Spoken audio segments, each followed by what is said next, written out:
What's up? This is your favorite sorcerer, Aurelius Sopax.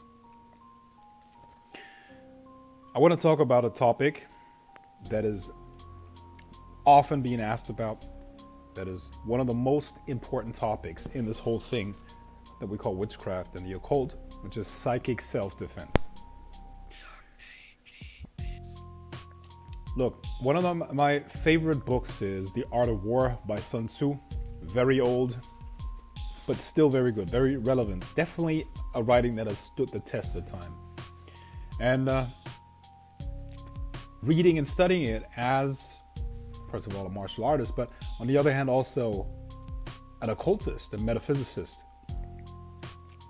I am 100% convinced that Sun Tzu wrote this book having multiple dimensions in mind when he talked about warfare. So when you look at this text with the eyes of a metaphysicist, of a magician that might be in magical battles, you can use this book as a guideline on how to win psychic wars. Because you will be attacked. And it doesn't necessarily require another magician to attack you psychically. Because, see, the psychic worlds and the spirit world, they're not fluffy, bunny, everything kumbaya environments. It's above as below. Meaning, what we have in the physical must be reflected in the spiritual one way or another, or actually it's the other way around. What we have in the spiritual must be reflected in the physical. So my question to you would be, is the physical world just beautiful and safe everywhere we go? Of course it is not. Therefore, the spirit world must be dangerous at times as well. You see? So we have to understand how to deal with these environments. And The Art of War is a perfect and a very, very powerful guideline for that. And I just want to give you one simple example. I want to just use one quote to exemplify the power of this writing if you use it for your spiritual practice and psychic self-defense. So the quote that I'm using here is, victorious warriors win first and then go to war, while defeated warriors go to war first and then seek to win. Of course, the author of this quote is Sun Tzu. Now, what is he saying here? And what does it mean for us as metaphysicists? Well, we live in an environment that is filled with energies, thought forms, spirits, all kinds of energy vectors. Energy vectors are energies that have a specific direction and intention. And amongst all of this chaos, this ocean of energy, there exists you and your energy body, your energy field. Your mind is the energy field around your physical body, you see. And it permeates and interacts with the physical body, of course. The true self that you have, that you are, experiences through this energy field and experiences through the physical body, but is not identical with it.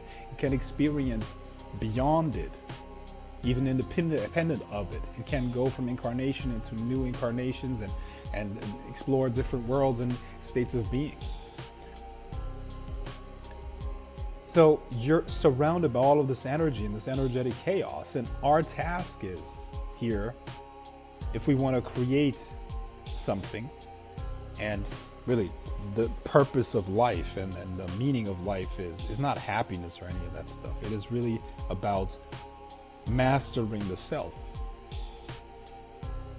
So if we are to do that, if we are to become magicians that are good at protecting themselves against influences and good at creating things, we must master the mind in some way or another, because the mind is what we use to create thought forms, and these thought forms are energy fields that will then affect the physical world and physical events around us.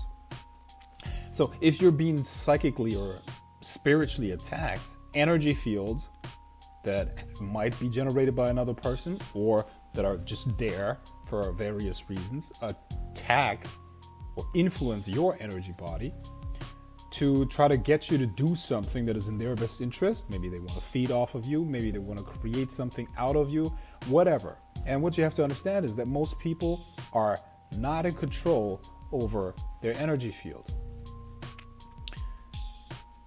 When the energy of a person is being affected through the subconscious, intentions, thoughts, and emotions pop up that are not of the making of the individual, you see. To what extent does the average person really have a clue and control over their own mind? It's very little control, you see. So in that context, this quote makes a lot of sense, right? Victorious warriors win first and then go to war, while defeated warriors go to war first and then seek to win. You see, your mind has the capability of creating thought forms that in turn have the ability to influence the probability of events around you. So the victorious warrior must win first. He must create the thought form of the outcome that he wants first, before he goes to war, before he goes into the situation, you see. In addition to that, you have to understand what the root cause of procrastination is and how this secret that I just shared with you is the key to overcoming procrastination. See, procrastination comes from the following circumstance. We can only really do what we have simulated within our own mind to an extent. Either we see somebody else do it and then we can try to do it ourselves, but even then, if we haven't seen ourselves do it, we're not capable of doing it, you see. And the reason is because life has two polarities. It's moving away from pain and it's moving towards pleasure. Uncertainty is, to the subconscious and to the instinctual being, danger, and danger is pain. So moving away from that which is uncertain and unclear is a natural response. It's actually a survival mechanism, and it manifests in a lot of people as procrastination. So how do you overcome procrastination? You clearly simulate, using your imagination, you clearly simulate the end result that you want. You put yourself into the situation, having already done successfully what it is that you want to do. And then you will be able to do it, because then the uncertainty is gone. So, psychic self-defense is exactly that. See, from the moment you wake up to the moment you go to sleep, and even in your dreams, you're bombarded with energies around you. Energies that are trying to influence you into this direction, that direction. Just observe the mind and what it does, and to what extent it is being pulled in this direction and into another. These are all thought forms pulling you into different directions, trying to, get you to feed into them. So the war that we're experiencing here, the spiritual war that we're really living in, you win that by taking control over your energy, over the force of your imagination. And as you do that, you will be able to create your day. You will be able to create the next step in your weeks, in your months. And through that, you will be able to create your entire life. Your life is not about finding out who you are. It is about creating who you want to be. Your life is not about finding yourself. It is about creating who you want to be. And it is about honing the skill of your imagination to then create the self and the things in your life that you want. Victorious warriors win first and then go to war, while defeated warriors go to war first and then seek to win. Don't be the latter one. To learn more about psychic self-defense, click the link in the description under this video.